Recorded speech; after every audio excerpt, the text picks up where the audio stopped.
Pero yung pinaka naging ito yung pinaka medyo naging serious business, food business ko was when I was in 4th year college.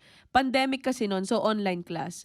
Ang dapat namin gagawin was to sa UP kasi meron kami itong parang restaurant, tea room. Yes. Yes. And yung pinaka role or responsibility namin or yung pinaka project namin was to take over that restaurant as students. Like, May ganun. i-take over nyo tong restaurant na to for like a whole semester. Ganyan. Pero dahil nga online class, hindi namin yun nagawa.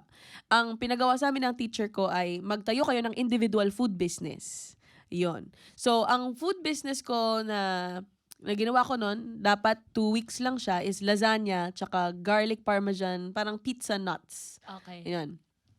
It was supposed to run only for 2 weeks. Ang goal ko lang na revenue nun was like 5,000. Pero, nung sinimulan ko siya, bumabalik yung mga customer. It grew naturally through word of mouth. Na it received more success than I expected. Tumagal siya ng 6 months. So 6 months kong niran itong lasagna business ko. And even until now, people talk about it and they ask me, do you still sell lasagna? Like,